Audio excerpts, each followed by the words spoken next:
Hello, everybody. This is my Monday motivation on Facebook and Instagram and YouTube and everywhere. So I'm just going to give you a couple of minutes to connect.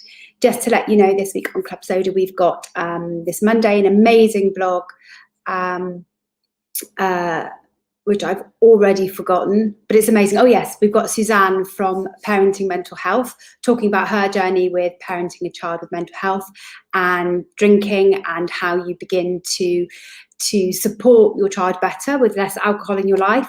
And our podcast on Friday is also all about, it's Annie Grace and Ella St. John McGrand talking about alcohol and identity. So do look out for those. Do go on to joinclubsoda.com and have a look. Oh God, I'm so glad I remembered those. I only wrote them like 5 minutes ago. How is my memory so bad? Okay. So today I thought I'd pick on a topic that I've never really touched on before, but comes up all the time, which is lots of people tell me that they really hate being on our Facebook group or looking through Instagram because all they see are people being successful in their goals when they're really struggling, and they feel it puts them off, or the fact that they feel like a complete failure because everybody else, absolutely literally everybody else, seems to be succeeding, and therefore there must be something intrinsically wrong with them. And the first thing I have to say to you today is that is not the case. There's one very practical thing to let you know, whether you're on Instagram or Facebook, is that the algorithm is definitely dead set to want to show you people's successes. Because what happens is if when somebody says, yeah, I've reached a milestone, I've done 100 days alcohol free, or I did my first weekend moderating successfully, what happens is everybody can very easily chip in with, hooray, congratulations. In fact, Facebook even prompts you to do that. And then once that happens, the fact that a post has got a number of likes on it, more than probably some average ones, it pushes it up your stream. So don't let the algorithm fool you into thinking that everybody's succeeding, because those places where people are struggling and are posting about their struggles, take more time to do a response to. You can't just do a quick hooray or an emoji. And so they fall down a bit further. So I encourage you, in any social media you're on, don't let the algorithm dictate your mood and how you feel, but dig a little bit deeper, scroll a little bit further down, and begin to have a look at everybody else who's there, talking about the problems that they're encountering. It's probably one of the negatives of Facebook and social media, which is it makes the perfect lives look the most popular and dominant, when of course there's no such thing as a perfect life. And then it puts the things that people are struggling further down. So beat the algorithm, scroll, find the things that you need. So that's a very practical thing about the way that social media skews our perceptions of success and all of those sorts of things. Now, secondly, it is, every time somebody does something that's important to me that I'm trying to do myself, a little bit of me dies inside. For those of you who might not know, I stood for Parliament a number of times. I was a local government councillor. I've stood for countless elections, and I've lost countless elections. And I can tell you, when you're standing in an election and your colleague wins and you don't, or somebody else wins and you don't, oh my God, that feeling is absolutely terrible. But you know what? I'm still here. I'm still alive. I live to tell the tale. The sky didn't fall in. My life has continued. But that feeling of crushing disappointment when somebody does really well at something that you're really trying to do is really, really difficult. And so I can really see how in a community where people's successes are pushed to the top, it can always make you feel bad. So I'm going to touch on how we might be able to deal with that today. So it's also worth saying that if you are also moderating your drinking, then you find it a bit hard to talk about successes because your goals are a little bit more wavy, and sometimes you feel a little bit self-conscious about talking about the fact that you only drunk this much, which is your goal, and when other people are going alcohol free. And I can really see how that's very difficult. We don't really have a language to talk about successful moderation. This is a gap. This is something we need to fill, people. We need to work this out together. So I do really feel for you in that context. Just checking comments, guys, just checking comments. Right, okay. So I think, first of all, to say to you all is we all deserve every ounce of happiness in the world. And if your relationship with alcohol is making you unhappy, then working towards that is really, really important. And you deserve to be happy with your relationship with alcohol, as does everyone else that posts who might be a little bit further on the line to you. So when you see somebody else doing really well, coincidentally, that also happens to be your dream, and you feel terrible when you start seeing them be successful with their alcohol-free goals. And it makes you, and not only do you feel a bit gutted and a bit guilty that you haven't managed it, but you also feel a bit of a shit person for feeling bad about somebody else's success, because that's not what you're meant to be. You're meant to be excited and you're meant to be happy, and your friends and colleagues on this journey with you deserve all that warmth and fuzziness that you can give. But deep down you're feeling like, why can't I do that, and all that sort of stuff. That's okay. That's a valid feeling. You're allowed to have that feeling, and it's allowed to coexist alongside the feeling of being happy and supportive for someone. They can both exist. They can both be strong. They can both, you can feel both, and they can both be genuine as well. Okay, so don't feel guilty. It's natural. We all feel that. But that doesn't necessarily help you shake off that feeling of personal disappointment that you might have. So I'm wondering whether that can really happen for you, and why it isn't working for you in quite the same way. So here's let me see how many tips I've written. 7 tips to try and reframe your thinking about other people's success and use it as a way to bolster yourself. So first of all, think about, on the positive side, other people's success can inspire you. If they've managed to do it, you can do too. I've done 8.5 years alcohol-free, but all of my first steps and all of my journey is exactly the same as yours. I'm not somebody special. I haven't got amazing willpower. I haven't got, a cast iron ability to hit goals. Just ask my colleagues in Club Soda. I am terrible. I have got nothing unique or special around that made me change my drinking, apart from the fact that I failed lots and lots of times, and I tried lots and lots of times, and finally, in the end, it stuck. So I guess the one thing I had was some perseverance, and you have perseverance too. So if I can do it, you can do it. If the people that you see celebrating milestones can do it, you can do it. And instead of focusing on the fact that they've done it and you haven't, begin to ask them what it is that they did. Scrape a little bit under the surface, because of course all you're seeing is this great glowing, hooray, I've done an amazing amount of time, but you haven't seen some of the struggle underneath that preceded that. We've forgotten about posts those people may have made earlier in their journey. So know that because they overcame their challenges, you can too, and what they have learned is something that's useful for you.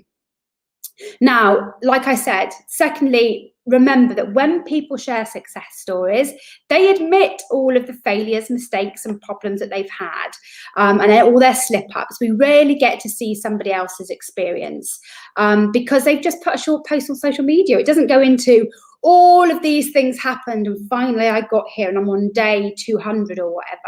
They just say, guys, I've got to day 200. Give me a high five, because I need your high five to keep me going. So remember that they have omitted lots of different bits and pieces. So read every milestone with the knowledge that there was a struggle, that there have been ups and downs, that it hasn't been easy for that person. Comparison is a killer. You're always going to come off worse if you compare yourself with others, because you're comparing your insides with their outsides. And you will see this in your posts too. People read your post on surface value. They don't know all the stuff that's going underneath. You're comparing an outside with an inside. I actually think that's an AA saying, but it's one that I think is really important in whatever change you're trying to achieve, is that what you see on the outside of somebody else isn't what's going on inside. And so you can't compare your insides with their outsides. So try and stop comparing yourself, and instead find those points where you've got something in common. And you've got something in common. You're changing your drinking habits. So you've got some questions to ask and some digging deeper to unpeel. So rather than just always saying congratulations, maybe ask a question. Did you find this? I'm finding this at the moment. Did you come across this? How did you deal with it? Guys, we're not all so different. I can tell you that now. Number 3 is don't allow the negative those negative feelings to make you feel like you failed and then go and hit the fuck it button. Because you can do that. Oh, so-and-so's got to 200 days. I'll never be able to do that myself. I haven't even got to day 1. So I may as well not even bother trying. I'm a complete lost cause. I cannot tell you how many times I've seen that. Nobody is a lost cause, right? And you know who is going to benefit from you hitting the fuck it button now? Nobody is perfect. Remember that you're not comparing like with like. They've had a whole struggle going on, and you're in the middle of that struggle now. So don't let that negative feeling derail you. So instead go, oh, it is possible. So and so's got there. I can get there too. I want to have that feeling when I've got to 200 days. I want to post when I've got to that milestone. And I'm looking forward to the day when everyone slaps me on the back too. So to see it as a strength. I remember one of our members, Janet, who has shared her story a number of times, did exactly that. She came onto the group because she thought she would moderate. Then somebody who joined the same time as her got to a big milestone. And suddenly Janet went, if I started on the same day as her when we both joined, I would be at this too. And I want some of that. And that's actually what propelled her to change her drinking. So you can not see it as a negative, but see it as something that is absolutely within your grasp and achievable. And think about your experiences instead of comparing yourself. Think about, how are things for me last week? How are things better? What's changed since then? What have I done to move myself forward? Because you have done more than you think. Even if you've only managed to get through a week, or you slipped up after a good long sprint, you have achieved something. You have moved further than you were when you started this journey. So instead, take some time to use it as a bit of reflection and go, right, I'm getting there. That person may be at 200 days or have managed a whole month of really good moderation, but I've done all of this, so I am on my way. And because this person is in our group and in our community and sharing on social media, it means that they are happy to help you. That's the whole point of joining Club Soda. It's a collaborative community of people helping each other. So ask questions. They have committed to supporting other people. So do that. Ask questions. Learn from them.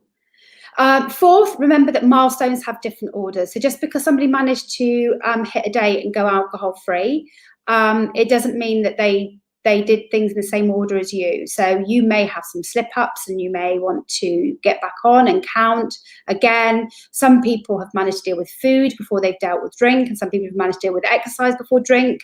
I thought I had to change my job before I had to give up drinking before changing my job, but I realized that changing my job would help me give up drinking, and that's what then worked for me in the end. Everybody's journey happens in a different order.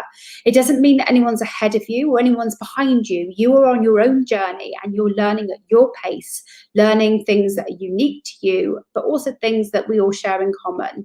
So you haven't missed the boat. You were just at a different part of the journey, right? So remember, your change might feel out of order compared to others, but it doesn't make it wrong or doesn't make it slow. It's just different, and your big moments are on their way, right? Remember that your positive and negative emotions are not mutually exclusive. You can have them at the same time. They're both valid. You can feel them both. You can feel both happy for someone they've done well and a little bit jealous, and that's okay. You don't have to feel guilty about the jealous bit. You just have to use that to galvanize yourself forward to achieve what you want. 6, don't blame other people for your sad feelings. Just because somebody's done well, it doesn't mean that they're responsible for making you feel sad. You're responsible for making yourself feel sad by not being able to process what you see. So you can change that around. You are in charge of your emotions. You're in charge of your mood. So again, if you see somebody else's success, you've got a couple of options. You can actually scroll by and go, I'm not ready to read that yet. That's fine. Scroll, scroll, scroll. Or you can go, ooh, there's somebody I've been watching for a while. Let me see what's worked for them, whether there's some things that they can answer for me, or maybe I need to sit and reflect on my journey so that I can work out how I get to that milestone as well. Treat it positively. Treat it as a way to galvanize yourself forward. Acknowledge your sad feelings and express your positive feelings. Finally, you could decide to ditch comparison completely. And I know that Drew, who's my co-founder, is definitely one who thinks that counting doesn't help, and that you don't have to do that if it doesn't work for you. But pay attention to what's going on right now. Identify specific problems and issues that you can address now that are yours in the position and the stage that you're in your journey, and focus on those and make a plan. You can't fix everything overnight, right?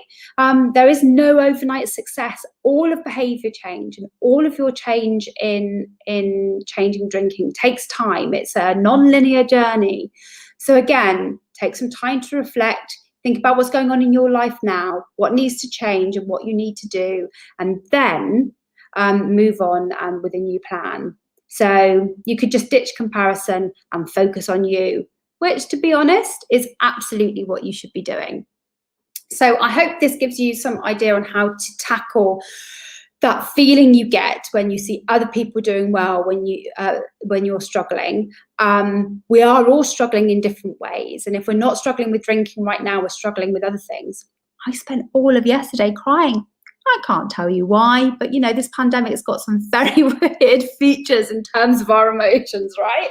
So we've all got stuff going on, and you're welcome to dig a bit deeper for everyone. Ask questions. If they don't want to answer them, they can say no. So that's how to deal with other people's success. Do keep in touch over this week. Do read our blogs.